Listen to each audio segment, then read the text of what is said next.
पहला सौदा में आप सबका स्वागत है। एक्सपर्ट्स का दमदार पैनल हमारे साथ है। संदीप वागले, अमरीश वेलिगा, नितिन मुरारका और किरण जादव। बाजारों के खुलने की तैयारी फटाफट बता दें आपको किस तरह का रुझान है एशियाई बाजारों का।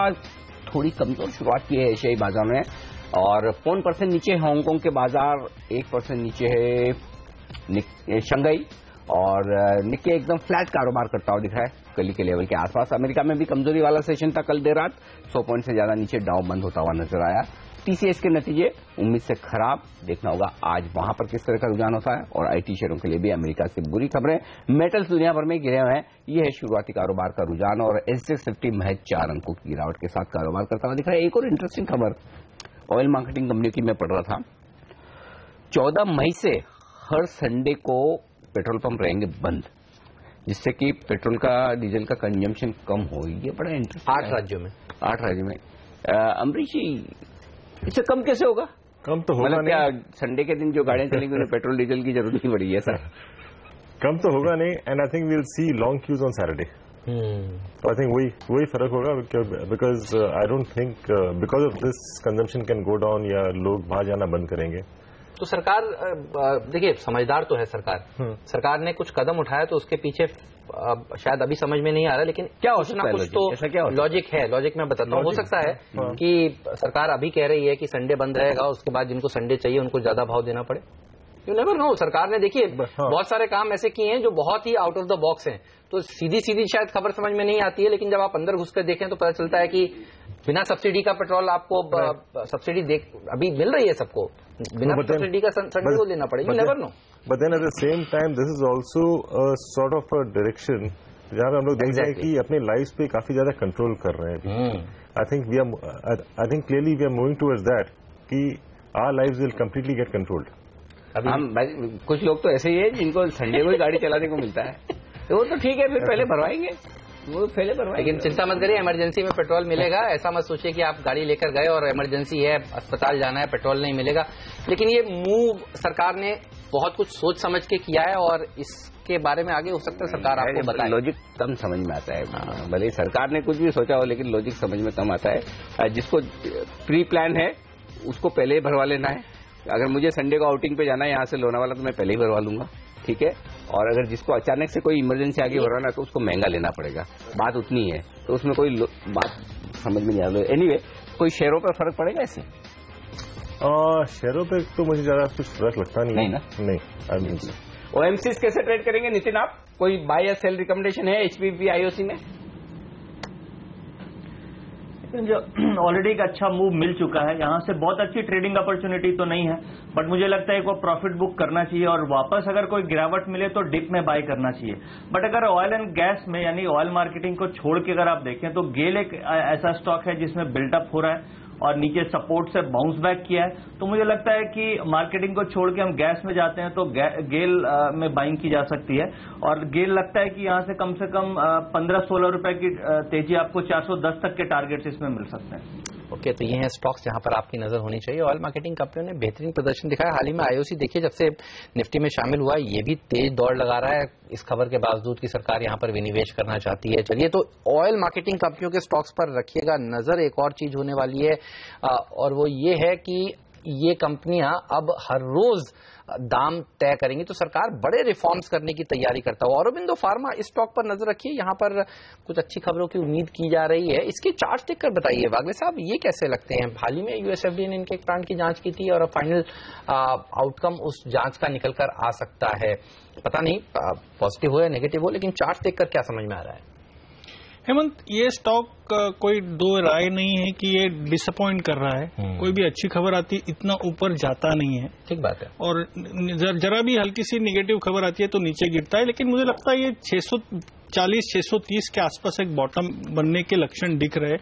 ऑन द अपसाइड 700-720 क्रॉस होते हुए नहीं लगता है, तो ये रेंज सीमित दायरे में, ये 50 रुपए के रेंज में जब ये 720 के ऊपर वीकली क्लोज आएगा, वॉल्यूम्स आएंगे, तो इसमें फिर लंबी तेजी की बात करेंगे। तब तक ये सेल ऑन अ राइज है एज अ ट्रेडर, और मेरा डिस्क्लोजर है कि मैं ये मेरे और फैमिली पोर्टफोलियो में ओन करता हूँ। बड़ी हिम्मत का काम कर रहे हैं आप, आपके पोर्टफोलियो में होने के बावजूद सेल कॉल मतलब जो चार्ट्स में है तो है। चलिए, अच्छी बात है। तो ऐसा नहीं कि अगर हमारे किसी एक्सपर्ट के पोर्टफोलियो में शेयर है तो इसका मतलब वो खरीदारी की राजी है। आपने तो खरीदा भी काफी नीचे के भाव पर था ये। एवरेज मैंने SIP के मोड पे खरीदा है तो, और जल्दी बेचेंगे भी नहीं 3 साल का व्यू है। 3 साल का, अच्छी बात। ओके, इस बीच प्री ओपनिंग सेशन में देखिए 45 अंक ऊपर है सेंसेक्स और निफ्टी एकदम फ्लैट कारोबार करता हुआ दिख रहा है, कोई खास रुझान नहीं है तेजी या मंदी का। SBI इन्फोसिस जैसे शेयर 1-1% कमजोर है, यूपी यस बैंक ITC 1-1% मजबूत है। तो थोड़ी देर सेटल होने देते हैं कि किस तरह से प्री ओपनिंग सेशन में बाजार दिखता है। लेकिन रुपए की शुरुआत हुई है 3 पैसे की मजबूती के साथ। हालांकि डॉलर काफी कमजोर हुआ लेकिन रुपए में उतनी मजबूती नहीं हुई आज जितनी हो सकती थी। करेंसी मार्केट स्टेबल होते हुए दिख रहे हैं। ग्लोबल मार्केट्स में करेंसी बाजार में जो कुछ एक्शन है उस पर ज्यादा रिएक्शन नहीं आ रहा। अब ये देख सकते हैं आप 5 पैसे के आसपास की मजबूती रुपए में आपको दिखेगी। यह है शुरुआती कारोबार का रुझान। लेकिन आगे बढ़ने से पहले देख लेते हैं स्टॉक 2020 का अपडेट।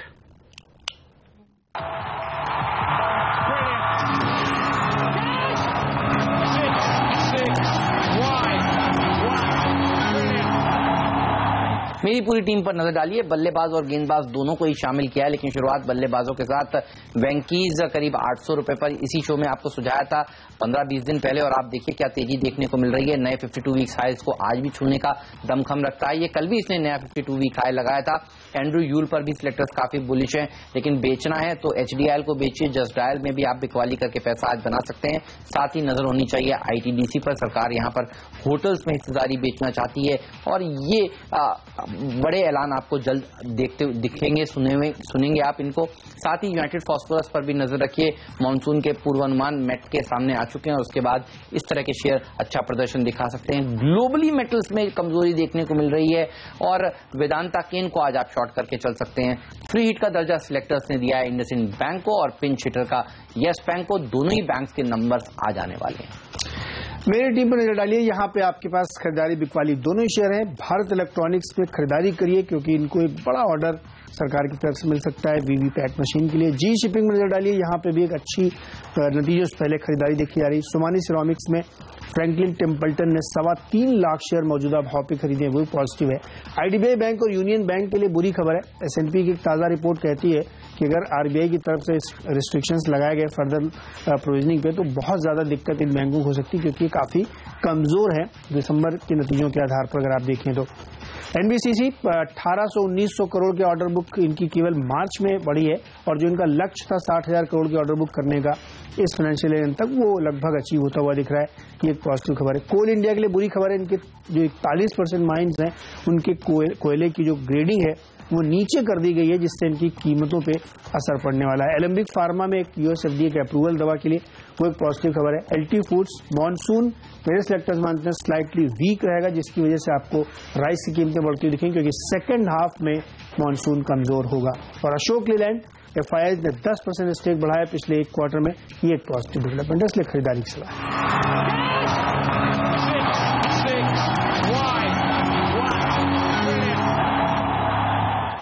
और ये स्टॉक 2020 के 20 बेहतरीन आइडियाज जो आज आपको अच्छा प्रदर्शन दिखा सकते हैं। लेकिन देखिए कल बाजार बंद होने के बाद नतीजे आए। VST इंडस्ट्रीज के नतीजों ने थोड़ा निराश किया। एक साल में करीब 80-85% भाग चुका है। अगर करेक्शन आता है, अमरीश जी शेयर तो बहुत बढ़िया है, खरीदना चाहिए या फिर सिगरेट की कंपनी है आप अवॉइड करेंगे? No, which is the company you said? VST Industries. VST Industries, I think, like a steady performer रहा है. So I think थोड़ा बहुत correction होता है, then I think one should look at buying. Radhakrishna Damani जी का बड़ा हिस्सेदारी है. Absolutely, absolutely. And I would say the same thing for ITC. Cigarette ban ना हो. सिगरेट तो शायद बैन नहीं होगा. जितना करना था, I think they have already done it. I mean, you really can't smoke openly. तो इससे तो ज्यादा कुछ हो नहीं सकता. और मेरे ख्याल से पैकेट पे भी 3/4 कितना 75% तो वार्निंग 75% तो वार्निंग है. बड़ी मुश्किल से पता चलता होगा कि ये कौन सी ब्रांड है. अच्छा, जो नहीं स्मोक करते उन्हें तो पता ही नहीं चलेगा कि ब्रांड कौन सी. जो लोग स्मोक करते हैं उन्हें पता चलता देख के ये मेरा वाला पैकेट है, ये मेरा वाला नहीं. Absolutely. Despite that, we are seeing the volumes increasing.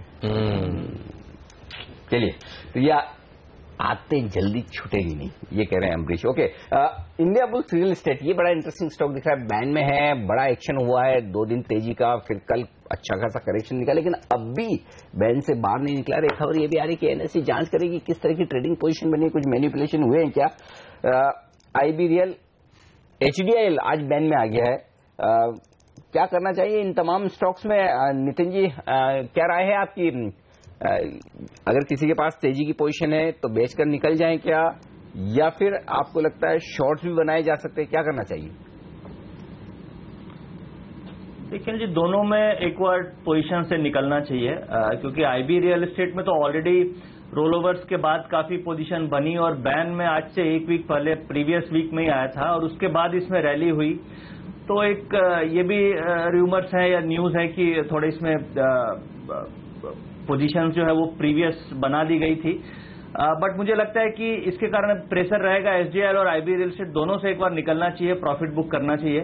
और इसमें आप देखेंगे तो नीचे जो support area IB real estate का आ रहा है वो करीब 115-118 की रेंज में आता है। अगर करेक्शन मिलती है तो वहां पे इन्वेस्टमेंट के ख्याल से री इंटर किया जा सकता है, बट शॉर्ट टर्म ट्रेडर्स को एक बार प्रॉफिट बुक करके दोनों स्टॉक से निकलना चाहिए। शॉर्ट टर्म ट्रेडर्स को मुनाफा वसूल लेना चाहिए, ये राय निकल कर आती हुई। चार्ट्स पर बताइए किरण, भारत फाइनेंशियल्स आपको कैसा लगता है? ये एक और ऐसा स्टॉक है जो बैन में है और बैन के बावजूद देखिए हर रोज गिरता है। इस हफ्ते करीब 4% की करेक्शन देखी जा चुकी है। कौन से इंपॉर्टेंट लेवल्स हैं इस शेयर के लिए चार्ट्स पर? रेजिस्टेंस के तौर पे मुझे लगता है कि जब तक 765 के नीचे है तब तक मुझे नहीं लगता कि इधर से एक मार्केट आउट परफॉर्मिंग मूव देखने को मिलेगी। निचले स्तरों पे करीबन 733 पे ट्रेड कर रहा है। मुझे लगता है कि 700 तक नीचे आने की संभावना बनती है। जो इसने एक अच्छा सपोर्ट तोड़ा है जो कि 765 का था, उसके बाद वीकनेस हावी होती नजर आ रही है। गिरते हुए मुझे वॉल्यूम्स बढ़ते हुए नहीं नजर आ रहे, नहीं कोई ऐसा कुछ पैटर्न है जहां पे मुझे लगता है कि एक पुल बैक रैली देखने को मिलेगी। तो हल्के से नेगेटिव बायस के साथ ट्रेड करता नजर आएगा। 700 के करीब एक बार रिव्यू ले लेना चाहिए, शायद इधर एक सपोर्ट लेके वापस एक बार बाउंस बैक दिखाई देगा। ओके, इस पर रखिए नजर। अच्छा, होटल लीला ये एक इंटरेस्टिंग स्टॉक है। देखिए कल 20% तक की रैली देखने को मिली क्योंकि जेएम फाइनेंशियल्स ने कहा कि वो इनका एक होटल बेचना चाहते हैं दिल्ली का, लेकिन ये कई सालों से बेचने की कोशिश हो रही है इस होटल की और अब तक खरीदार कोई सामने आया नहीं है हाथ में। अमरीश जी, ये ऐसा स्टॉक है जिसने इन्वेस्टर्स का खूब पैसा डुबोया है।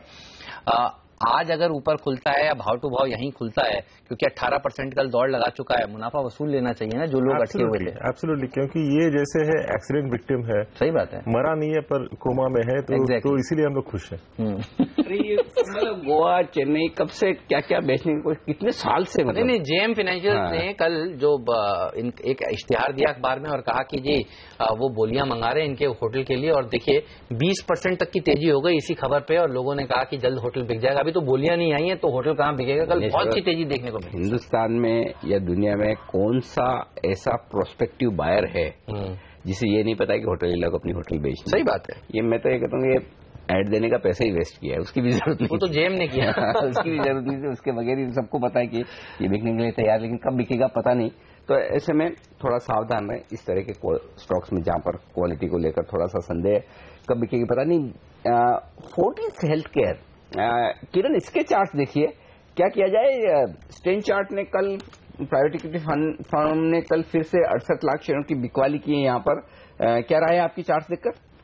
परसों में एक बहुत बड़ी रैली देखी गई थी। हमने करीबन 186 से 202-204 के लेवल देखने को मिले थे। कल जो बिकवाली देखने को मिली 204 से करीबन 195, वो बहुत कम वॉल्यूम्स में देखने को मिली थी। तो मुझे लगता है कि निचले स्तरों पे अच्छा सपोर्ट मिल जाएगा। अगर निफ्टी फ्लैट होता है, इंडाइसेस फ्लैट होता है, तो मुझे लगता है कि इधर से एक बार वापस अपमूव देखने को मिल जाना चाहिए।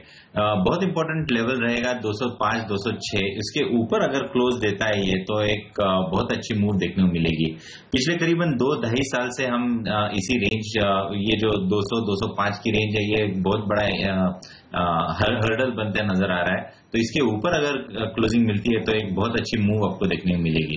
तो मेरे ख्याल से अभी कुछ नहीं करना चाहिए। 205, 206 के ऊपर अगर क्लोजिंग मिलता है तो एक डिलीवरी मार्क करनी चाहिए और स्टॉप लॉस रहेगा फिर करीबन 194, 195 का, और टारगेट्स के लिए 240, 250 के शॉर्ट टर्म में टारगेट देखने को मिलेंगे, पर लॉन्ग टर्म में बहुत बड़ी मूव देखने को मिल सकती है। चलिए, तो ये रहा है फोर्टिस पर लॉन्ग टर्म में काफी बुलिश है हमारे एक्सपर्ट और अच्छा प्रदर्शन ये पिछले कुछ दिनों दिनों से दिखा भी रहा है। इंडिया बुल्स रियल एस्टेट आज देखिए फिर से 7% की बड़ी गिरावट के साथ खुलने के संकेत दे रहा है। HDIL दूसरा बड़ा लूजर होगा। तो रियल एस्टेट शेयर जितनी स्पीड से चढ़े थे उतनी स्पीड से गिरने के लिए भी आगे आते हुए अमरीश जी आप तो कह ही रहे थे कि निकल जाना चाहिए स्पेस से, और आप अफोर्डेबल हाउसिंग पर बुलिश थे, अभी भी वहां पर बने।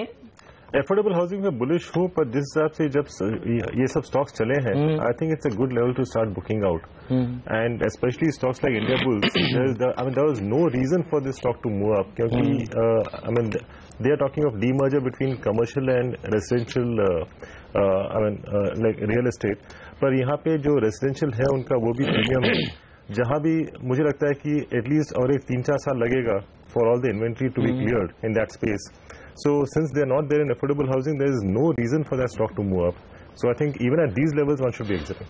ओके, टाटा मोटर्स DVR एक और स्टॉक है, क्या ये शॉर्ट किया जाना चाहिए? नितिन अपनी राय दें। कल खबरें हैं कि मार्च क्वार्टर में जो शेयर होल्डिंग पैटर्न आया उसमें 50 लाख शेयर कम हुए हैं। राकेश झुंझुनवाला के स्टॉक दिन के लो पॉइंट पर जाकर बंद हुआ, और वैसे भी ग्लोबल मार्केट के साथ टाटा मोटर्स का स्टॉक बढ़ता गिरता है। आज माहौल थोड़ा कमजोरी का है, तो क्या शॉर्ट करेंगे आप? देखिए, टाटा मोटर और टाटा मोटर DVR दोनों इनफैक्ट पूरी एक्सपायरी में वीकनेस दिखाए हैं, और रोलओवर्स के बाद इनमें कंटिन्यूअस शॉर्ट पोजीशन बनी है। मुझे लगता है कि वीकनेस और बढ़ेगी टाटा मोटर, टाटा DVR दोनों में। अगर दोनों में देखें तो DVR इनफैक्ट ज्यादा वीक है, और इसमें नेक्स्ट सपोर्ट लेवल करीब करीब 260-255 की तरफ आता है। तो मुझे लगता है इसमें शॉर्ट पोजीशन बनाना चाहिए। 276 के आसपास हम लोग स्टॉप लॉस रखेंगे टाटा मोटर DVR का, और टारगेट करीब करीब 255 के आसपास का होना चाहिए। ओके, ये है टाटा मोटर्स DVR पर आपकी राय। चलिए, बाजारों के खुलने की तैयारी, और प्री ओपनिंग सेशन में हमारे बाजार काफी बेहतर हैं, जो कुछ ग्लोबल मार्केट्स में दिख रहा था उसके मुकाबले में, क्योंकि SGX निफ्टी 5 पॉइंट नीचे था, लेकिन हम हैं 7 पॉइंट ऊपर। ये अच्छा संकेत है। 50 अंक ऊपर खुलने के संकेत आ रहे हैं सेंसेक्स से, तो थोड़ी स्टेबिलिटी के संकेत है। देखना होगा उसके बाद क्या कुछ रुझान बनता है। स्टॉक्स जो एक्शन में TCS 2% नीचे खुलता हुआ 2263 के आसपास, और इंडिया बुल्स हाउसिंग फाइनेंस में 1% का नुकसान है। IOC 0.5% कमजोर। यस बैंक, कोटक, एक्सिस, ये 3 प्राइवेट बैंक से जो कमजोरी के साथ खुलने के संकेत दे रहे हैं आज। मजबूत क्या है? अदानी पोर्ट्स, HDFC, ITC जैसे दिग्गज हरे निशान में खुलने की तैयारी करते हुए आज के सेशन में इंडसइंड बैंक 0.5% मजबूत खुलेगा नतीजे के लिए। पहले टिक आपकी स्क्रीन पर आती हुई सेंसेक्स और निफ्टी पर शांत शुरुआत होती दिख रही है। भारतीय बाजारों की 35 अंक ऊपर है सेंसेक्स, तो 3 अंक नीचे निफ्टी आपको नजर आएगा। मामूली सी छोटे दायरे में कारोबार होता हुआ। TCS 2% का नुकसान, टाटा स्टील 1% नीचे, इंडिया बुल्स हाउसिंग फाइनेंस 1% नीचे, बजाज ऑटो, टाटा मोटर्स में नुकसान, यानी ऑटो शेयरों पर थोड़ा थोड़ा दबाव है सिलेक्टिवली। मेटल से दबाव में टाटा स्टील के अलावा हिंडाल को कमजोर खुलता हुआ दिख रहा है। प्राइवेट बैंक्स दबाव में है। एक्सिस, कोटक, ICICI लाल निशान में खुलते हुए दिख रहे हैं इस वक्त। टाटा ग्रुप के शेयर ज्यादा दबाव बनाते हुए TCS, टाटा स्टील और टाटा DVR, ये 3 टॉप लूजर हैं निफ्टी में, और 3 टाटा ग्रुप से आज।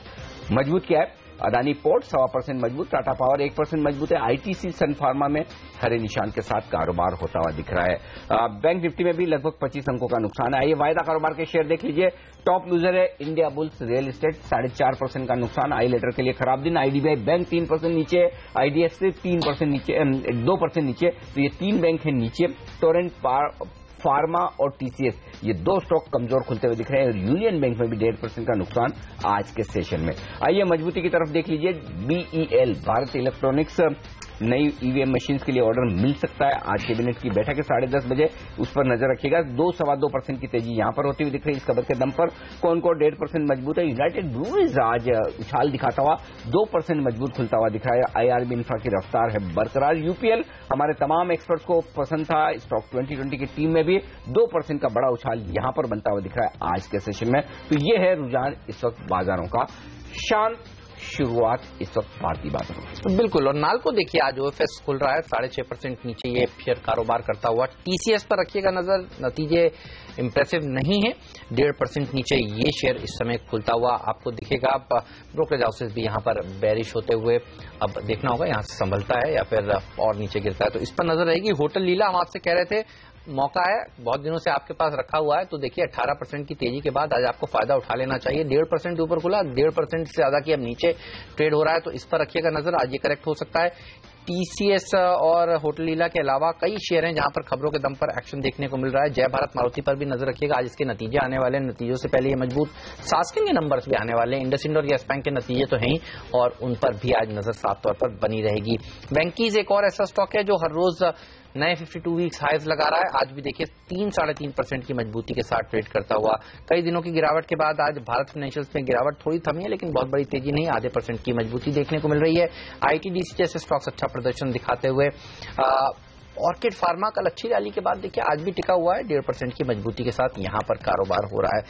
आईडीबीआई बैंक इसलिए गिर रहा है क्योंकि एसएनपी की जो रिपोर्ट आई है वो थोड़ा चिंता में डालने वाली है, इसीलिए आप देखिए 2.5% की कमजोरी यहां पर देखने को मिल रही है। लेकिन जिस तरह से वीवीपैट मशीन्स के ऑर्डर्स मिल सकते हैं बीईएल को, उसके चलते देखिए 2.5% ऊपर ये है। और सबसे अच्छा प्रदर्शन दिखाने वाला स्टॉक तो है यूनाइटेड फॉस्फोरस, 2% ऊपर। अच्छा, जेरी इरिगेशन भी देखिए करीब 2.25% की मजबूती के साथ ट्रेड करता हुआ। तो एग्री रिलेटेड स्टॉक्स अच्छा प्रदर्शन दिखा रहे हैं नीलाज। बिल्कुल, ये तमाम स्टॉक्स मजबूती के साथ। इंडिया बुल्स रियल एस्टेट में 3.5% का नुकसान है। जस्ट डायल अब 1.25% मजबूत है। अदानी एंटरप्राइज आज फिर से 1% कमजोर होता हुआ दिखा है। कल की मजबूती के बाद कल काफी अच्छी तेजी बनी और सुबह सुबह चार्ट पर वागले साहब के संकेत आया था और हमारे साथ कुणाल सरावगी थे जिन्होंने बाजार खुलने के पहले ही अपने पिक के तौर पर अदानी एंटरप्राइजेस को कल दिया था और उसके बाद स्टॉक में बड़ी तेजी बनती हुई दिख रही। वेदांता देखिए ये अभी भी कमजोर है, 1% का नुकसान यहां पर देखने को मिल रहा है। खबरों के दम पर जो एक्शन दिख रहा है उनमें नैल्को 6% नीचे है। ओमेक्स जिसके रिजल्ट्स कल आए थे बाजार बंद होने के बाद, कमजोर नतीजों के बाद, ये स्टॉक 6% लुढ़कता हुआ दिखेगा आपको आज के सेशन में। यहां पर थोड़ा सा नुकसान होता हुआ साफ तौर पर नजर आएगा, लेकिन ओवरऑल कह सकते हैं कि बाजार उतने बुरे नहीं है जितने हो सकते थे। और अब देखिए मिड कैप इंडेक्स 1/4%, 1/3% मजबूत होता हुआ दिख रहा है। तो मिड कैप शेयरों में खरीदारी लौटती दिख रही है। जी हाँ, और सर्किट लग गया है बेंकीज में फिर से 5% का। हम आपसे कह रहे थे शेयर पर नजर रखिए, क्या तेजी देखने को मिल रही है। आपका तो 1150 का टारगेट अचीव हो चुका है वागले साहब। प्रॉफिट बुक कर ले जिनका टारगेट था आपके साथ, जिन्होंने खरीदा था, या फिर आपको लगता है कि ट्रेलिंग स्टॉप लॉस वाली थ्योरी रखें, बढ़ते चले ऊपर? हेमंत, कोई लक्षण नहीं है प्रॉफिट बुक करने के, तो इवन 1200 का स्टॉप लॉस रख के खड़े रहे, पता नहीं कितना ऊपर जाएगा। मेरी 2020 की टीम में भी आज शेयर था, ओपनर का दर्जा दिया था। एंड्रू यूल पर भी मेरे सेलेक्टर्स काफी बुलिश थे। अच्छा, यूनाइटेड फॉस्फोरस पर तो वागले साहब से लेकर नितिन मुरारका जी से लेकर किरण यादव जी सभी बुलिश थे, तो सबने कहा ये शेयर खरीदिए, तो देखिए अच्छी तेजी देखने को मिल रही है। इंडसइंड बैंक जिसके नतीजे आने वाले हैं, ये आज का फ्री हिट शेयर था, अच्छा प्रदर्शन अब तक तो दिखा रहा है। अब नजर रहेंगी नंबर्स कैसे आते हैं। एक बार देखते हैं नीरज ने कौन से खिलाड़ी आज टीम में शामिल किए थे। देखिए एफएनओ में सबसे अच्छा प्रदर्शन जो दिखा रहा है वो बीईएल है और 3.25% की मजबूती। वागले साहब इसके चार्ट देखकर रखिए, ये कैसा लग रहा है इसके बाद मैं आपसे पूछता हूँ। जी शिपिंग में भी तेजी देखने को मिल रही है। सोमानी सिरेमिक्स में भी फंड एक्शन के चलते आज ये टीम में शामिल था। एलटी फूड जैसे शेयर भी अच्छा प्रदर्शन आज के दिन दिखाते हुए। बीईएल क्या दौड़ लगा सकता है सर यहाँ से? तैयारी हो रही है हेमंत, 178 के ऊपर निकलता है, आई थिंक निकलने की तैयारी है। आपको एंटिसिपेट करना है तो अभी एंट्री करें 175 के स्टॉप लॉस से। ओके। और अपसाइड 186 187 तक जा सकता है आज ही में, आज और कल तक। ओके। और देखिए डेज हाई पर ये शेयर भी पहुंचता हुआ, बीएल जबरदस्त प्रदर्शन दिखाता हुआ, इसी खबर के चलते कि वीवीपैट की जो ऑर्डर्स हैं 3000 करोड़ रुपए से ज्यादा के, वो इनके हाथ लग सकते हैं। सरकारी ऑर्डर्स हैं, सरकारी कंपनी के पास ही जाएंगे और वोटिंग मशीन बनाने वाली ये कंपनी है, इसमें अच्छी तेजी बन रही है। 0.25% मजबूत ये शेयर। अब मिड कैप इंडेक्स आधा % तेज हो चुका है। उसकी वजह यह है कि बीएल, यूपीएल, जेन इरिगेशन जैसे शेयर काफी तेजी के साथ ऊपर आते हुए दिख रहे हैं। तो जो लोग कमजोर मानसून के चक्कर में ये सोचते थे कि यूपीएल या फिर जेन इरिगेशन ये इस तरह के शेयर कमजोर होंगे, वैसा बिल्कुल भी नहीं। एस्कॉर्ट्स इवन वो मजबूत होता दिख रहा है, 2% मजबूत है। लेकिन एक स्पेस जो कमजोर हो रही है, इस पर राय ली जाए JSPL, Jindal steel and power, क्या ये शॉर्ट कैंडिडेट है? नितिन आप बताएं, क्योंकि जो मेटल शेयरों में पिछले 2-3 दिनों में कमजोरी हुई है, उसमें शायद इस स्टॉक में उतनी कमजोरी इस वजह से नहीं हुई कि बैंड में था और आज बैंड से बाहर निकला है जेएसपीएल का शेयर। तो क्या ये गिरावट को लीड्स कर सकता है? जिस तरह से ग्लोबल मार्केट्स में मेटल कमजोर है, 7-8% वेदांता के स्टॉक गिरे हैं, क्या कहेंगे आप जेएसपीएल पर? देखिए Anil ji, Jindal steel and power का चार्ट बिल्कुल टाटा स्टील का चार्ट के जैसा है, जो आज से 4-5 दिन पहले टाटा स्टील का था। यानी कि टॉप्स कई सारे बने हैं और वीकनेस है। तो टाटा स्टील में तो आपने देखा 3-4 दिनों में गिरावट आई। सिमिलर मुझे लग रहा है कि जिंदल स्टील एंड पावर में भी गिरावट बढ़नी चाहिए और ये लग रहा है कि करीब करीब 110 से लेके 105 की तरफ मूव कर सकता है। हम 120 का स्टॉप लॉस रखेंगे और इसमें शॉर्ट पोजीशन बनानी चाहिए। इसमें पुट ऑप्शंस भी आपको एक्टिव मिल सकती है, उसमें 115 की पुट ऑप्शन है, वो बाइंग की जा सकती है। 110 से 105 आपके काफी एग्रेसिव लक्ष्य, ये कब तक के लिए?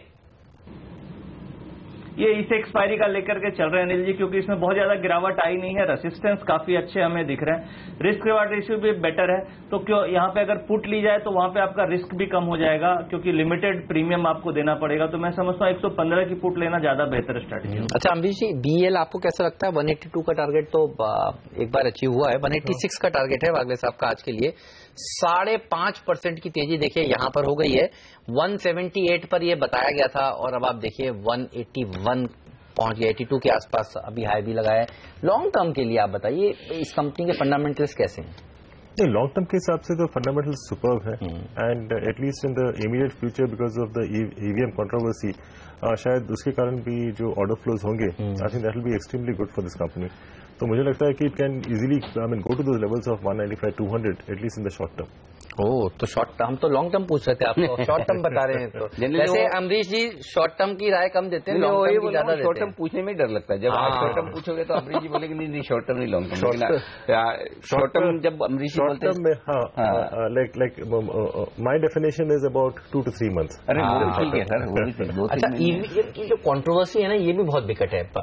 सब लोग कह रहे हैं कि पता नहीं गड़बड़ी हुई है वोटिंग में, और सरकार अगर ये नया मॉडल ला रही है कि जब आप वोट डालें तो साथ में एक पर्ची निकले और उसमें पता चले आपने किसको वोट डाला, ये सामने आ जाए, तो ये नई मशीन्स के लिए भविष्य काफी बड़ा है। आज नीरज की टीम में वैसे ये शेयर शामिल। मैं तो ये सोच रहा हूँ कि अमरीश अगर ये सब करने के बाद भी इलेक्शन के रिजल्ट वैसे आए जो अभी आए हैं तो फिर क्या होगा, वो सोचने वाली बात होगी। उसके बाद शायद they will again ask for withdrawing this machines and जो हाथ से मारते थे पहले। तो बीएल के लिए अभी तो फिलहाल टेक्नोलॉजी के मामले में पीछे ही जाना है। ईवीएम से इलेक्ट्रॉनिक से आप फिर से वो पेपर बैलेट में जा रहे हैं, तो फिर वो जमाना क्या बुरा था जब जो राजा जिसके उनका बेटा बनता राजा के बाद वो राजा, उसके बाद वो उसी तरह वाले में चले जाए। हम तो बेटा प्रोग्रेसिव होना चाहिए, मतलब पीछे जाना। तो बेटा नहीं है अभी। चलिए ये तो अलग बात हुई, लेकिन एनीवे बीएल आज का स्टार परफॉर्मर है, इसमें कोई डाउट नहीं। यहाँ पर बेहतरीन तेजी बनती दिख रही है, लेकिन बाजार अब फिसलते हुए दिख रहे हैं पूरी तरह से, यहाँ पर नीचे आने की तैयारी। कुछ वागले साहब कह रहे हैं, आपने जो बोला था मैं उसी को दोहराना चाहता हूँ। जिंदाल स्टील क्रैक आ गया उसमें। अच्छा नीचे आया है, ओके। मेरा 3% की गिरावट, बड़ी गिरावट यहाँ पर देखने को मिल रही है। गिरने के लिए तैयार, क्योंकि शॉर्ट का मौका मिला नहीं ना, और मेटल जिस तरह से कमजोर है, मेटल शेयरों में खरीदारी तो बनती नहीं है, और जो शॉर्ट कवरिंग करने के मूड में सुबह सुबह हिंडाल्को में लोग दिख रहे थे, मुझे लगता है अब वो भी शायद थोड़े दूर हो गए होंगे। मुझे लगता है आराम से इन स्टॉक्स में कमजोरी बनेगी, जल्दबाजी नहीं करनी चाहिए, राइट। अच्छा, बैंक्स, ये देखिए इनके लिए एक खराब खबर आई है कि आरबीआई ने बैंकों से कहा है कि अपने स्टैंडर्ड लोन्स के ऊपर जो रूल्स हैं प्रोविजनिंग के उनको दुरुस्त करें, बोर्ड बैंकों के तय करें। और देखिए ये खबर के चलते आज बैंक निफ्टी में भी करीब करीब 0.5% की गिरावट देखने को मिल रही है। आपने किस तरह से रीड किया अमरीश इन खबरों को? आरबीआई सख्त होता जा रहा है, आरबीआई की तरफ से ये भी खबरें आई थी बीच में कि भैया अगर आपने लोन वसूलने में दिक्कत करी तो आरबीआई और सख्त कदम उठा सकता है। कैसे देखते हैं आप इन्हें? तो ये तो एक्सपेक्टेड था। इनफैक्ट मैं बोलते आ रहा हूँ कि अप्रैल के महीने में, this is what I was saying in possibly February and March, कि अप्रैल के महीने में एनपीएस के ऊपर कुछ न कुछ रेगुलेटरी एक्शन आएगा फ्रॉम आरबीआई। तो in fact we are seeing that. At the same time banks are basically in the business of lending, और यहाँ पे हम लोग देख रहे हैं कि credit growth has come down to decades low, it is close to 5%। यदि the major business of the bank is not doing well, there is no reason for all these banks to rally so much, especially PSU banks. और आज देखिए 100 point गिराया खुलते ही bank Nifty, इन्हीं खबर के चलते कि आरबीआई के नए नियम दिक्कत में डाल सकते हैं इन बैंक्स को, तेजी से गिराया और बाजार को भी नीचे खींचने का काम दरअसल बैंकिंग स्टॉक्स ने किया। 9100 के नीचे इस समय निफ्टी आता हुआ। इसलिए आज कलकत्ता इलेक्ट्रिसिटी CESC ये स्टॉक देखिए वागले साहब, जो हम परसों, मेरे ख्याल से परसों आखिरी सौदा में बात कर रहे थे, आखिरी मिनटों में कुछ एक्शन होता हुआ दिखा। कल फिर से इस स्टॉक में काफी बढ़िया तेजी बनती दिख रहा। आज भी कमजोर बाजार में स्टॉक मजबूत नजर आ रहा है। मजबूती की एक वजह बता दूं, एक बड़ा ट्रेड दिख रहा है मेरी स्क्रीन पर 0.1%, हालांकि बहुत बड़ा तो नहीं है, लेकिन 88,000 शेयरों का ट्रेड यहां पर मेरे को वॉल्यूम के तौर पर दिख रहा है। एनएससी पर हुआ है इस स्टॉक में, कलकत्ता इलेक्ट्रिसिटी। चार्ट पर क्या संकेत है, कितना तेज दौड़ लगा सकता है ये? अभी निकल रहा है अनिल जी। जैसे ये 879 का हाई ब्रेक करेगा, अभी 77.50 है, 7 रुपए के स्टॉप लॉस से, मतलब लगभग 1% के स्टॉप लॉस से बाय करिए। 880 के ऊपर भी करेंगे, ज्यादा कंफर्टेबल हो गया। 880 भी हो गया आपके बोलने से। 79 फ्यूचर्स, ये कैश होगा। फ्यूचर्स 920 तक के दौड़ लगा सकता है आज और कल तक। कुछ इसमें कुछ डेवलपमेंट हो रही है। 50 रुपए ऐसे बाजार में बढ़ना, अमरीश कुछ सुना है आपने ऐसा क्या? कुछ ये रिस्ट्रक्चरिंग के पहले ही, क्योंकि रिस्ट्रक्चरिंग तो मई में होनी, ये तो सबको पता है, तो उससे पहले इस तरह से एकदम स्टॉक कल भागा है ये। अगर हम कल का भी चार्ट हाजिर कर सकें या 7 दिन का चार्ट बता सके तो अंदाजा लगेगा कि किस तरह की तेजी बनी है। तो मुझे ऐसा लग रहा है कि जो स्टॉक्स जहां पर रिस्ट्रक्चरिंग को लेकर खबरें आ रही, चाहे वो इंडिया बुल्स रियल एस्टेट हो, चाहे अदानी एंटरप्राइजेस टाइप हो, चाहे सीएससी हो, ये स्टॉक इस तरह से भाग रहे हैं जैसे मतलब बहुत भारी भरकम value unlocking. This is clearly showing कि मार्केट में आइडियाज की कमी है। ऐसा ज्यादा आइडिया कम है। एब्सोल्युटली। तो जब भी कुछ भी न्यूज आता है, I mean the stocks the way they move as it is no tomorrow, I mean, especially again going back to India Bulls, I mean that is not going to change I mean anything for India Bulls. और जिस हिसाब से 40% चला था, I mean after remaining like range bound for years, महीने नहीं, last 3 years has been range bound, and just because of this news, if it moves 40%, I mean it should have been a game changer, but clearly it will not make any difference to India Bulls. Okay. और इस बीच हम break लेंगे, लेकिन break के पहले बता दूं एक बार फिर से सीएससी 889 तक गया। इसी बीच में सीएससी में एक और बड़ा ट्रेड हुआ है 870 के दाम पर 1,01,000 शेयरों का, यानी कि 2 बड़े ट्रेड आज सीएससी में हुए। तो इंटरेस्टिंग है इस काउंटर में आज जो एक्शन होता हुआ दिख रहा है, वॉल्यूम के लिहाज से भी और प्राइस के लिहाज से भी। तो बेहतरीन प्रदर्शन करता हुआ सीएससी का स्टॉक। वक्त एक ब्रेक का, और इस ब्रेक के दौरान भी हमेशा की तरह हमारे एक्सपर्ट्स तो काम करेंगे, ढूंढेंगे आपके लिए और किन स्टॉक्स में एक्शन होता हुआ दिख रहा है। चारों हमारे साथ है, अब भी बने रहिए।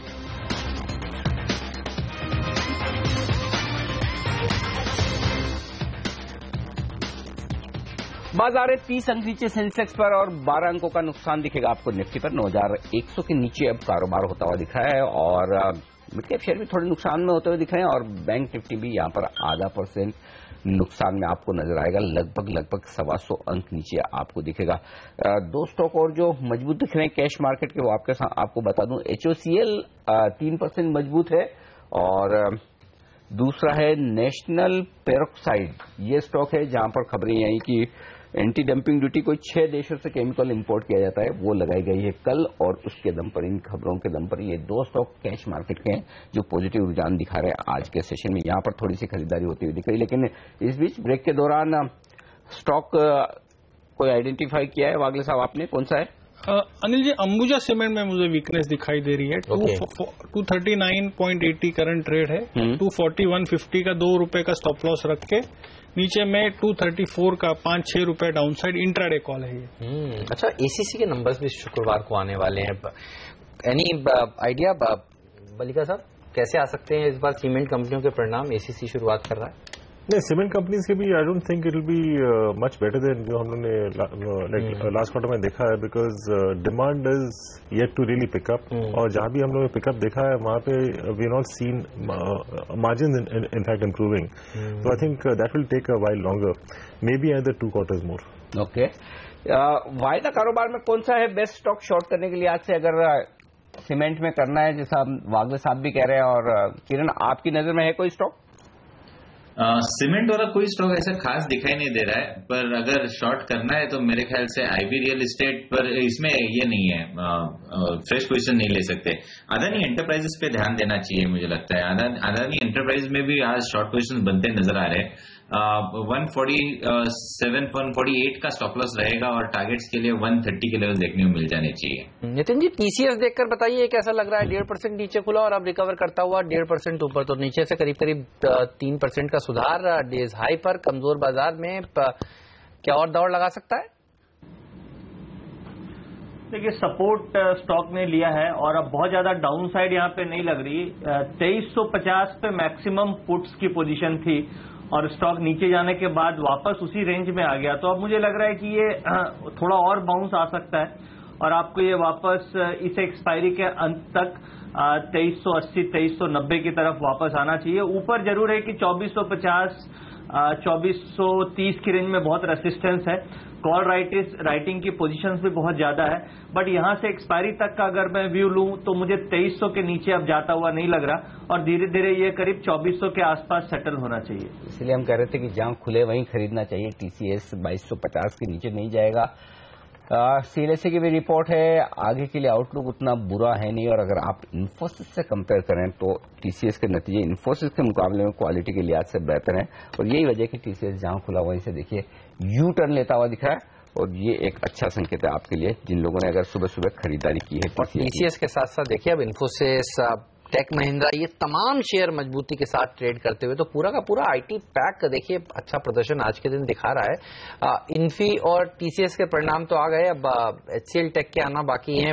देखना होगा ये परिणाम किस तरह के निकल कर आते हैं। एचसीएल टेक में सबसे ज्यादा लोग बुलिश थे, तो वागले साहब आपसे ये कॉल लेना चाहता हूँ, एचसीएल टेक क्या और दौड़ लगा सकता है? क्योंकि सारे ब्रोकरेज हाउसेज नतीजों से पहले कह रहे थे अगर एक शेयर उनको अच्छा लगता है तो एचसीएल टेक, दो दिग्गजों के नतीजे आ गए, एचसीएल टेक क्या दौड़ लगा सकता है? हेमंत, ट्रेडिंग अपसाइड तो है। ओके, करंटली 818 819 है। मुझे लगता है 830 832 तक का मेरा व्यू होगा, इंट्राडे बोलो या 1 से 2 दिन का व्यू बोलो, तो 832 तक का मेरा टारगेट होगा। एक इंटरेस्टिंग चीज जो दिख रही है मुझे आज के बाजार में, नितिन, उस पर आपसे राय लेना चाहूंगा मैं। बहुत कम स्टॉक्स ऐसे हैं जहां पर ओपन इंटरेस्ट बढ़ता हुआ दिख रहा है, लेकिन एनआईटी टेक देखिए 16% ओपन इंटरेस्ट है। चलिए वहां तो आप कह दें कि बहुत ज्यादा वॉल्यूम नहीं होता, लेकिन हिंडाल्को 12% ओपन इंटरेस्ट घटा है, केन इंडिया 12% ओपन इंटरेस्ट घटा है, एलआईसी हाउसिंग, हीरो मोटो, अपोलो टायर 10% ओपन इंटरेस्ट घट रहे हैं। क्या कहेंगे आप? ट्रेडर्स थोड़े से अपनी स्टॉक फ्यूचर्स की पोजीशंस को कम कर रहे हैं, हल्के हो रहे हैं, क्या संकेत दिख रहे हैं बाजार में इस वक्त आपको, ये जिस तरह से स्टॉक फ्यूचर्स में ओपन इंटरेस्ट कम हो रहा है? देखिए जी, ये इनफैक्ट कल भी ऐसा ही हो रहा था, और ये चीज आपको निफ्टी में और साथ साथ निफ्टी के सारे स्टॉक्स में भी ऐसे ही देखने को मिला, क्योंकि जो रोलोवर्स इस एक्सपायरी में हुए थे वो लॉन्ग रोलोवर्स हुए थे, और उसके बाद लास्ट 11 ट्रेडिंग सेशन में हम लोगों ने निफ्टी में कंटिन्यूअस हर दिन ओपन इंटरेस्ट कम होता हुआ देखा है। ऐसा नॉर्मली किसी भी एक्सपायरी में नहीं होता है कि हर दिन ओपन इंटरेस्ट कम हो। ये इंडिकेट कर रहा है कि मार्केट में काफी डिस्कम्फर्ट है, लॉन्ग पोजीशन कैरी फॉरवर्ड करने में डिस्कम्फर्ट आ रहा है, और खासतौर से एफआईज की तरफ से पोजीशन कम करती हुई देखी गई, क्योंकि उनका ओपन इंटरेस्ट रेगुलर कम हो रहा है। सेम अगर आप स्टॉक्स में भी देखेंगे तो हिंडाल्को जैसे कि वर्ल्ड मार्केट में कल सारे मेटल्स में गिरावट है, कॉपर, निकल, जिंक सब में कल एक टाइम में लोअर फ्रिज लगे हुए थे। तो मुझे लगता है कि आने वाले समय में मेटल सेक्टर में गिरावट और बढ़ सकती है, जिसको देखते हुए जो भी लॉन्ग पोजीशन कैरी फॉरवर्ड हुई थी वो आप देख रहे हैं कि ओपन इंटरेस्ट फटाफट यहाँ पे लिक्विडेट हो रहे हैं। तो मुझे लगता है कि लॉन्ग पोजीशन थोड़ी हल्की करनी चाहिए, क्योंकि डेटा में भी यही दिख रहा है कि पोजीशंस कम हो रही है, लिक्विडेट हो रही है, ये कल से ऐसा हो रहा है। तो मैं समझता हूँ ये सिग्नल थोड़े से वीकनेस के हैं। नेक्स्ट वीक एक्सपायरी है, तो मुझे लगता है थोड़ी प्रॉफिट बुकिंग या अनवाइंडिंग ऑफ पोजीशंस का प्रेशर बढ़ सकता है। चलिए, तो ये रहा है मेटल्स पर, लेकिन देखिए कुछ स्टॉक्स जो मजबूत हो रहे हैं। हम आपसे कह रहे थे कि होटल शेयरों पर नजर रखिएगा आप देखिए रॉयल ऑर्किड मजबूती की तरफ, कल भी होटल स्टॉक ने अच्छा प्रदर्शन दिखाया था, लेकिन होटल लीला देखिए 2% ऊपर खुला और अब तेजी से फिसलता हुआ नीचे की तरफ। कल ही रैली हो गई थी काफी वहां पर, लेकिन एक स्टॉक जहां पर कल अच्छी बढ़त देखने को मिलती वो है कॉफी डे। क्या आज भी दौड़ लगा सकता है? 2.5% मजबूत है, अच्छा प्रदर्शन ये शेयर दिखा रहा है। चार्ट्स पर कुछ नजर आ रहा है, पैटर्न बन रहा है क्या? हेमंत, बिल्कुल बन रहा है, लेकिन मैं इसमें पोजिशनल व्यू लूंगा। आज और कल ऐसा वाला ये स्टॉक नहीं है, पोजिशनल वाला ही शेयर है। हाँ, मुझे 275 के इमीडिएट टारगेट्स लगते हैं, जो यहाँ से 15 से 20% है। आई थिंक ये 256 का करंट ट्रेड है, और 247 का स्टॉप लॉस रखे, और अगर ये 275 के ऊपर चला गया तो सीधा ये 290 295 तक जा सकता है, तो उसमें मुझे ज्यादा मजा आएगा। कॉफी डे एंटरप्राइजेस ये है स्टॉक जो एक्शन में दिख रहा है, बेहतरीन यहाँ पर आज तेजी होती हुई दिख रही है। इस बीच बाजार बेहद शांत कारोबार दिखा रहे हैं आज।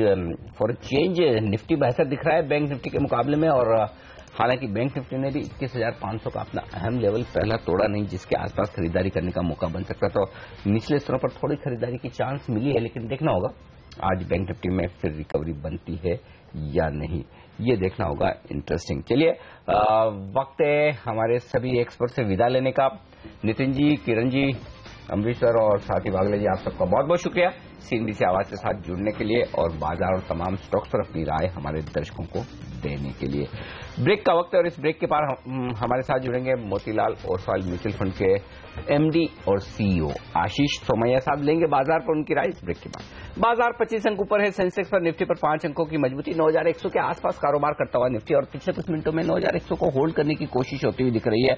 मिड कैप इंडेक्स थोड़ा ज्यादा बेहतर मजबूत दिख रहा है, थोड़ा सा सहारा बैंक निफ्टी से नहीं मिल रहा, क्योंकि बैंक निफ्टी में अगर आप देखें तो आज 90 अंकों का नुकसान है। हालांकि बैंक निफ्टी भी अपने अहम लेवल 21,500 के नीचे तो नहीं गया है, लेकिन फिर भी कमजोर तो है ही, और यही वजह कि निफ्टी में वो तेजी नहीं बन पा रही जो शायद आप देखना चाहते हैं। तो कुल मिलाकर ये है कारोबार इस वक्त आपकी स्क्रीन पर। और इस बीच मदरसन सुमी ये स्टॉक देखिए, यहां पर 1/4% हिस्सेदारी बदली है कंपनी की। 29 लाख शेयरों के आसपास का कारोबार होता हुआ दिखा है, बड़ा ट्रेड हुआ है 29 लाख शेयरों का। 373.55 में मदरसन सुमी में ये शेयर ये ट्रेड होता हुआ दिखा है आज के सेशन में। तो ये स्टॉक रडार पर रखिएगा वॉल्यूम के लिहाज से। आइए आगे बढ़ते हैं और अब कार्यक्रम में शामिल करते हैं बाजार के जाने माने दिग्गज मोतीलाल ओसवाल म्यूचुअल फंड के एमडी और सीईओ आशीष सोमैया साहब हमारे साथ कार्यक्रम में शामिल हो रहे हैं। सर स्वागत है आपका सीएनबीसी आवाज पर। नमस्कार।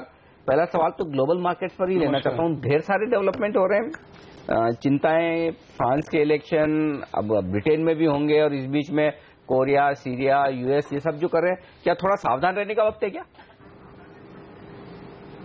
सर ग्लोबली अगर आप देखें तो काफी चीजें जो मतलब पिछले 5 साल 10 साल 15 साल से लोग जो देख रहे थे, जिसको एक स्टेटस को मान रहे थे, उसमें काफी सारी चीजें चेंज हो रही है ना। एक तो जैसे यूके को आप ले लीजिए या पूरे यूरोप का आप ले लीजिए, तो यूरोजोन के बारे में लोगों का क्या मानना है, मतलब रिच पुअर की क्या डिवाइड हो रही है, कॉन्शियस कैपिटलिज्म की बात हो रही है, लेफ्ट लीनिंग पार्टीज को ज्यादा पॉपुलैरिटी मिल रही है।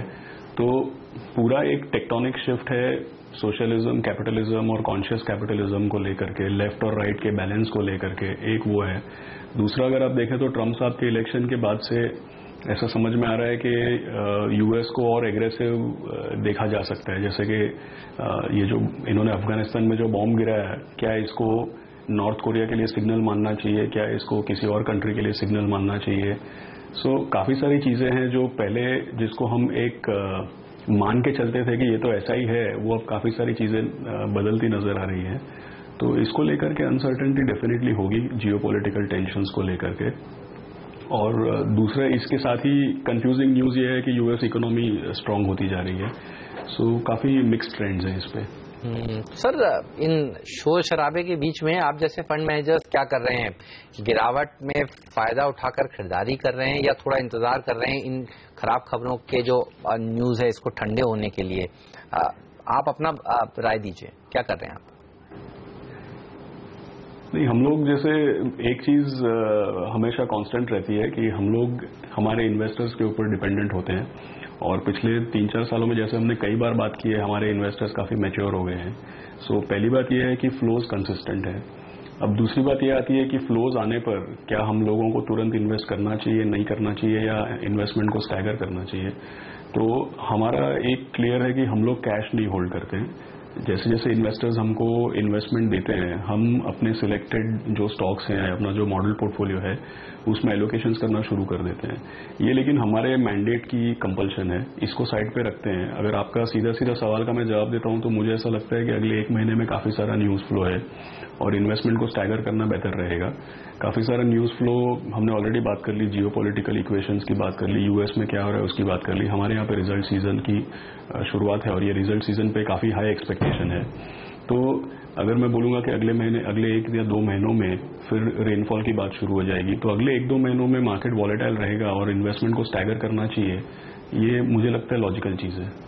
ओके, तो अगले 1-2 महीनों के लिए थोड़ा सा उतार चढ़ाव वाला मामला हो सकता है। मॉनसून का कल जो अनुमान आया उसके बाद क्या कहेंगे, बाजार पर कोई बड़ा असर पड़ने वाला है या किस तरह की शुरुआत आगे किस तरह से मॉनसून डेवलप होता है? क्योंकि कई लोग इस बात को लेकर भी डरे हुए कि ज्यादातर जो अनुमान बताया जाता है उससे कमजोरी आता है और पिछले 5, 7, 8 सालों का तो रिकॉर्ड यही है। कैसे देख रहे हैं आप सर? ये मैं हमेशा ये मानता हूं कि मॉनसून में सेंटिमेंटल जुड़ाव भी है और eight the same time on ground realities भी हैं। लेकिन ये जो न्यूज फ्लो आ रही है कि अच्छा ठीक है नॉर्मल मॉनसून आएगा, नहीं नॉर्मल से आगे आएगा, इस तरह की जो बातें हो रही हैं, इसमें एक बात यह है कि एक्चुअल मॉनसून किस तरीके का आएगा। जैसा आपने बताया एक्सपीरियंस इज दैट के कम ही आता है, लेकिन दूसरा गवर्नमेंट इस पूरी चीज को कैसे मैनेज करती है ये भी बहुत इंपॉर्टेंट है। और पिछले 3-4 सालों में अगर आप देखें तो फूड ग्रेन सप्लाई या लॉजिस्टिक्स हैं या प्राइस कंट्रोल जो है, इसका मैनेजमेंट बहुत ही बढ़िया रहा है। मॉनसून में उतार चढ़ाव हुए हैं, लेकिन हम लोगों ने बहुत बड़ा इन्फ्लेशन स्पाइक देखा नहीं है। सो मेरा मानना है कि एक है मॉनसून एक्चुअली किस तरीके का आता है, दूसरा ये है कि एडमिनिस्ट्रेशन किस तरीके का काम करता है। तो मुझे लग रहा है कुल मिलाकर के अगर नॉर्मल के आसपास रहेगा प्लस माइनस, मुझे नहीं लगता है कि it will be a negative impact. अच्छा सर, एक सेक्टर जो बहुत सुर्खियों में है वो है आईटी सेक्टर। इन्फी के नंबर्स आ गए, टीसीएस के परिणाम भी सामने हैं। डोनाल्ड ट्रंप साहब रोज एक शाम को ऐसा बयान दे देते हैं, लोग घबरा जाते हैं। ऐसे में आईटी सेक्टर के वैल्यूएशंस को देखकर क्या आपको लगता है अच्छी कंपनियों में खरीदारी करनी चाहिए या इंतजार करेंगे यहाँ पर? अभी नहीं, हम लोग इंतजार करेंगे। और दूसरी बात यह है कि जैसे हमारे पोर्टफोलियोज में हिस्टोरिकली मैंने जो देखा है एवरेज, उससे तो बहुत ही पहली बार मैं देख रहा हूँ कि काफी अंडरवेट एलोकेशन है। तीसरी बात, डेफिनेटली लोग ये सोचेंगे कि अगर आईटी का इस तरीके का परफॉर्मेंस है तो मार्केट पे क्या असर पड़ेगा। मुझे लगता है कि आईटी का ग्रोथ प्रोजेक्शन अगर वीक आया है तो इससे ये तो बाजार में एक्सपेक्टेड था कि किसी न किसी तरीके का वीक रिजल्ट आएगा। सो अभी ये जो रिजल्ट सीजन स्टार्ट हुई है उसमें मुझे ये नहीं लग रहा है कि सब लोग आतुरता से आईटी के रिजल्ट की वेट कर रहे थे। मुझे ऐसा लग रहा है कि लोग आतुरता से वेट कर रहे हैं। समझिए कि ये कॉर्पोरेट सेक्टर रिलेटेड बैंक्स हैं या इंफ्रास्ट्रक्चर फाइनेंसिंग रिलेटेड जो बैंक्स हैं, या अगर आप देखें तो बड़ी बड़ी कैपिटल गुड्स सेक्टर की कंपनियां हैं, ये रिजल्ट सीजन में लोगों की नजर इन सेक्टर्स पे होगी। मुझे नहीं लगता है कि आईटी के ऊपर ब्रॉड मार्केट में काफी सारे लोग अंडरवेट है, ऐसा मुझे समझ में आता है। ओके, तो आईटी में फिलहाल थोड़ा इंतजार कर लेने में समझदारी है। बैंकिंग सेक्टर इसे कैसे देख रहे हैं, और खासतौर से सरकारी बैंक फिर से अब जो रेगुलेटर्स की तरफ से थोड़ा इन्हें टाइट करने की कोशिश की जा रही है कि जिनकी एसेट क्वालिटी खराब है उन्हें पैसा मिलने में मुश्किल होगी, प्रोविजनिंग थोड़े से और टाइट करने पड़ सकते हैं। आज दबाव भी दिख रहा है बैंकिंग शेयरों पर। क्या थोड़ा मुश्किल भरा वक्त है? दूसरा ये कि प्राइवेट बैंक्स के नतीजे भी अब आज दिग्गजों की शुरुआत हो रहे हैं। दोनों स्पेस को कैसे देखते हैं सर आप? ये एक तो लंबा ट्रेंड क्लियरली है। जैसे गवर्नमेंट ने बोल दिया सर्वाइवल ऑफ द फिटेस्ट, तो या तो गवर्नमेंट खुद कंसोलिडेशन करवा रही है पब्लिक सेक्टर बैंकों का, या तो फिर किसको कैपिटल दे रहे हैं किसको कैपिटल नहीं दे रहे हैं, उसी से आप समझ जाइए कि किस तरफ का रुख है। पहली बात, सो गवर्नमेंट इटसेल्फ सिलेक्टिव होती जा रही है पीएसयू बैंक्स को किस तरह से ट्रीट किया जाए। और मुझे नहीं लगता है कि इनका इस तरह का एटीट्यूड नहीं है कि ये सारे के सारे बैंक्स को हमको लेके आगे चलना है। ये कंसोलिडेशन भी कर रहे हैं और कैपिटल भी सिलेक्टिवली दे रहे हैं। That is the first thing.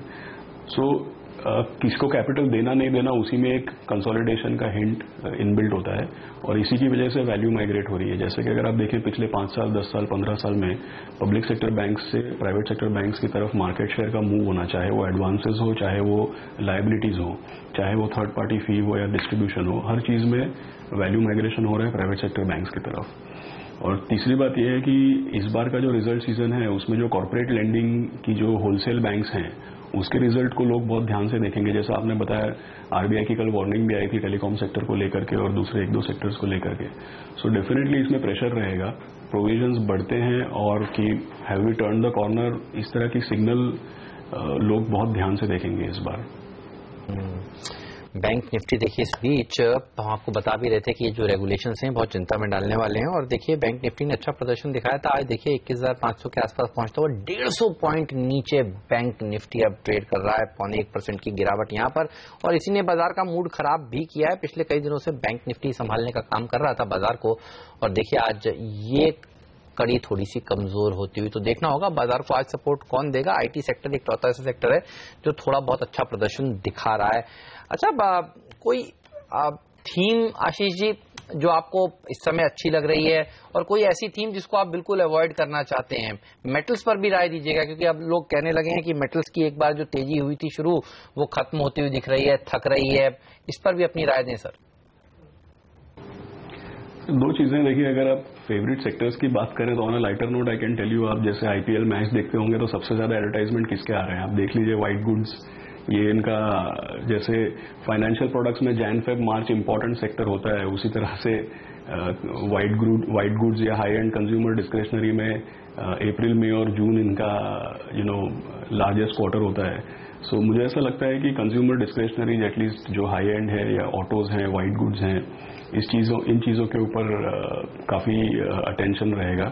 इन चीज़ों में ग्रोथ आ भी रही है। दूसरा है कि एक्सपोर्ट्स में ग्रोथ आ रही है, तो आप देख लीजिए जैसे केमिकल्स हैं, इंटरमीडिएट्स हैं, APIs हैं, या एक्टिव केमिकल इंग्रेडिएंट्स हैं। एक ये दूसरा ये पूरा सेक्टर है। तीसरा जैसे आप मेटल्स का बता रहे थे, तो मेटल्स में क्लियरली एक डिमांड रिलेटेड होता है और एक ये फाइनेंशियल स्पेक्यूलेशन रिलेटेड होता है। तो बॉटम से हमने काफ़ी बड़ा उछाल देखा है मेटल्स में, लेकिन जब तक ऑन ग्राउंड डिमांड है या इंफ्रास्ट्रक्चर ग्रोथ है या ऑन ग्राउंड अगर IIP इंडेक्स है या इकोनॉमी में टर्न अराउंड नहीं दिखता है, तब तक एक कंटिन्यूस इस पे कॉल देना मुश्किल है।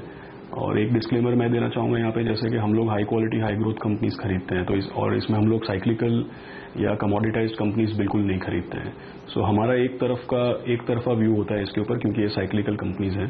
बट ओवरऑल भी अगर आप देखें तो सस्टेनेबल ग्रोथ देखना मुश्किल हो रहा है इसमें। ओके, तो ये है राय आपके लिए इन तमाम शेयरों पर, तमाम सेक्टर्स पर आशीष जी की तरफ से। शुक्रिया आशीष जी हमारे लिए वक्त निकालने के लिए और बाजार पर अपनी राय देने के लिए। 60 अंक नीचे है सेंसेक्स, निफ्टी 20 अंक नीचे 9100 के नीचे अब कारोबार होता हुआ दिख रहा। तो दबाव के साथ कारोबार, और इस दबाव को लीड करता हुआ बैंक निफ्टी लगभग 21,500 के लेवल पर।